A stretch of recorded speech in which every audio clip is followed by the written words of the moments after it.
হাতিবাগান সার্বজনীনের এবছরের মাতৃপ্রতিমা। হাতিবাগান সার্বজনীনের মণ্ডপে শ্রী শ্রী সারদা মায়ের ঘাট 3D মানে উল্টো করে, এখানে পুরোপুরি গেরুয়া বর্ণের মাতৃপ্রতিমা আমরা দেখতে পাচ্ছি। দুর্গাপুজো 2025-এর পরিক্রমা পর্বে আজ এই মুহূর্তে আমরা উত্তর কলকাতায় মাস আর ফিদুসের অন্যতম দুর্গাপুজো হাতিবাগান সার্বজনীন, যাদের মণ্ডপ কিভাবে সেজে উঠেছে এবছর সেটাই ঘুরে দেখাবো আজকের এই ভিডিও মারফত। এই মুহূর্তে আমরা চলে এসেছি হাতিবাগান সার্বজনীনে, যাদের এবছরের ভাবনা অথ ঘাট কথা।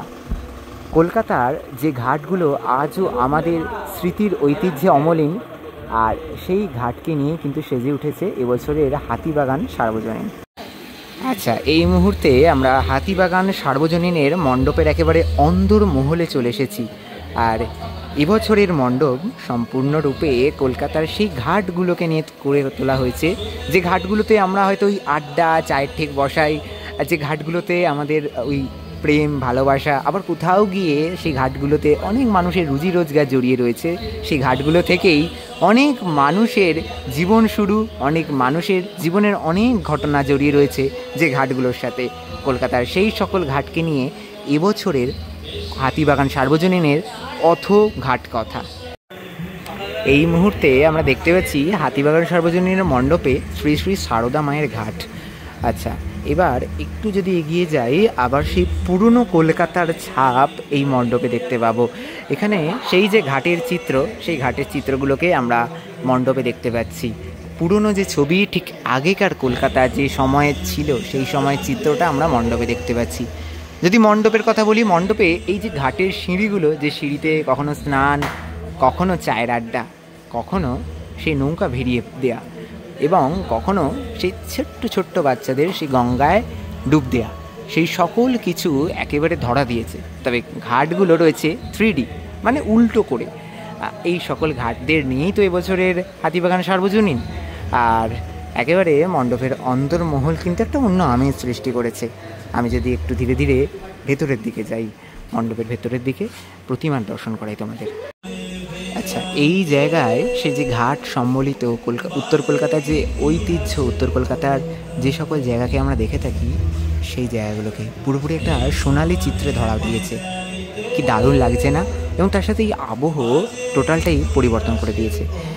এই যে ঘাট, এই ঘাটেতে কত কত কার্তিক ঠাকুর, সরস্বতী ঠাকুর, যেগুলোকে আমরা গঙ্গার ঘাটে বসিয়ে দিয়ে যাই, সেই চিত্র কিন্তু এই ঘাটের এই যে মণ্ডপ সেখানে উঠে এসেছে।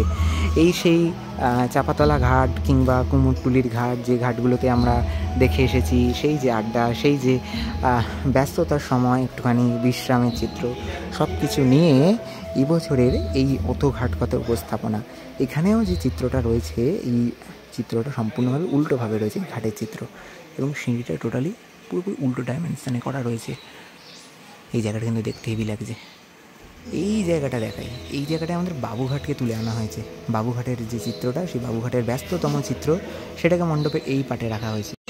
হাতিবাগান সার্বজনীনের এবছরের মাতৃপ্রতিমা, শিল্পী পরিমল পাল এবছরের মাতৃপ্রতিমার রূপদান করেছেন এই হাতিবাগান সার্বজনীনে। অপূর্ব এক মাতৃপ্রতিমা, যেখানে পুরোপুরি গেরুয়া বর্ণের মাতৃপ্রতিমা আমরা দেখতে পাচ্ছি, তার সাথে রয়েছে সবুজ বর্ণের মহিষাসুর। সব মিলিয়ে এবছরের এই মাতৃপ্রতিমা, তার মধ্যে অভিনবত্বের ছোঁয়া রয়েছে। এবং অবশ্যই যেখানে আমরা বিভিন্ন রূপে, ঠিক এখানে কার্তিক ঠাকুর রয়েছে, কার্তিক ঠাকুরকে কিন্তু একদম সাবেকি রূপে দেখতে পাচ্ছি। এদিকে কিন্তু গণেশ ঠাকুর রয়েছে, আর এই পাশে আমাদের দেখতে পাচ্ছি লক্ষ্মী, সরস্বতী।